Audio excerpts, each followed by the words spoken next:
राधे राधे। आज हम कार्तिक मास में सुनी जाने वाली पचभिक्खों की कहानी सुनेंगे। आप सबका स्वागत है मेरे चैनल में। बोलो विष्णु लक्ष्मी की जय, बोलो राधा कृष्ण की जय। कार्तिक में सवेरे 5 दिन तक पचभिक्खों की पूजा करें, 11 12 को उपवास करें, 13 को जी मिले, फिर 14 व पूनम को उपवास कर बाद में पूनम के दिन 5 चीज ब्राह्मणी को दें। इसी प्रकार 4 वर्ष तक एक कार्तिक उतरते की पचभिक्खों करें। अगर इच्छा हो तो व्रत करके 5 5 चीजें देते जाएं। 5 साल व्रत करके पूरा होने के बाद 5 जोड़ा जोड़ी से ब्राह्मण व ब्राह्मणियों को भोजन करा दक्षिणा दें। यदि इच्छा हो तो 60 रुपये रखकर सासू जी को पैर छूकर दे दें। पचभिक्खों की कहानी शुरू करते हैं। एक साहूकार के बेटे की बहू थी। वह कार्तिक के महीने में सुबह जल्दी उठकर गंगा जी नहाने जाती थी। वह पराय पुरुष का मुंह नहीं देखती थी। राजा का लड़का भी गंगा जी नहाने जाता था। राजा का लड़का कहता कि मैं सुबह नहाता हूँ, मेरे से पहले कोई भी नहीं नहाता। जब 5 दिन कार्तिक के रह गए तो उस दिन साहूकार के बेटे की बहू नहा कर जा रही थी और राजा का बेटा आ रहा था।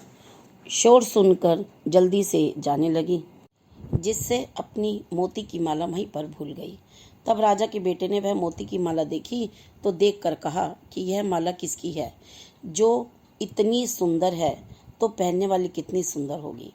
बाद में सारी नगरी में ढिंडोरा पिटवा दिया कि जिसकी यह माला है वह मेरे पास 5 रात आएगी, तब मैं उसको यह माला दे दूंगा।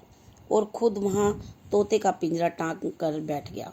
सुबह साहूकारनी की बहू आई तो पहली पैड़ी पर पांव रखा तो बोली कि अगर मेरे में सत है तो इसे नींद आ जाए। और भगवान ने उसका सत रख दिया और उसे नींद आ गई और वह नहाकर चली गई। राजा का बेटा उठकर बैठ गया और तोते से पूछा कि क्या वह आई थी? तो तोते ने कहा आई थी। तो वह कैसी थी? तब तोता बोला कि अप्सरा जैसी बिजली, होली जैसी झलकामड़ी, गुलाब जैसा रंग। राजकुमार ने कहा कि आज तो मैं अंगुली चीर कर लेट जाऊंगा, फिर मुझे नींद नहीं आएगी। दूसरे दिन वह अंगुली चीर कर बैठ गया। जब वह आई तो भगवान ने से प्रार्थना करने लगी कि इतना कहते ही राजकुमार को नींद आ गई और वह नहाकर चली गई। तब उसने उठकर तोते से पूछा तो उसकी कई सारी बातें बता दी। तब राजकुमार बोला मैं आंखों में मिर्च डालकर बैठ जाऊंगा। और रात को मिर्च डालकर बैठ गया और वह आई तो प्रार्थना करी, जिससे राजकुमार को नींद आ गई। वो नहाकर चली गई।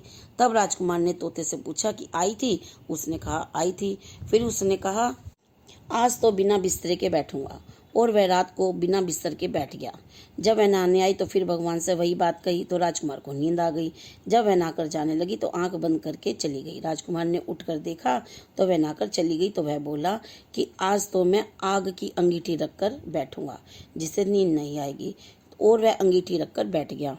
साहूकार को की बहू आई और भगवान से कहा कि 4 रात तो निकाल दी, परंतु आज की रात और निकाल दो। भगवान ने उसका सत रख दिया और उसे नींद आ गई। जब वह नहाकर जाने लगी तो वह तोते से बोली कि पापी हत्यारे से कह दियो कि तेरी 5 रात पूरी हो गई हैं, इसलिए मेरी मोतियों की माला मेरे घर भेज देना। फिर राजा ने लड़के ने तोते से पूछा कि वह आई थी? तो तोते ने कहा वह आई थी और उसने अपनी माला मंगवाई है। तब राजकुमार ने सोचा कि वह तो सच्ची थी, उसका तो भगवान ने भी सत रख लिया। थोड़े दिन बाद राजकुमार के शरीर में कोढ़ निकल गया और वह तड़पने लगा। तो राजा ने ब्राह्मण को बुलाकर पूछा कि मेरे बेटे का शरीर क्यों जल रहा है? तब ब्राह्मण ने कहा कि वह पतिव्रता स्त्री पर बुरी नजर रखता है, इसलिए यह रोग लगा है। तब राजा ने पूछा कि अब कैसे ठीक होगा?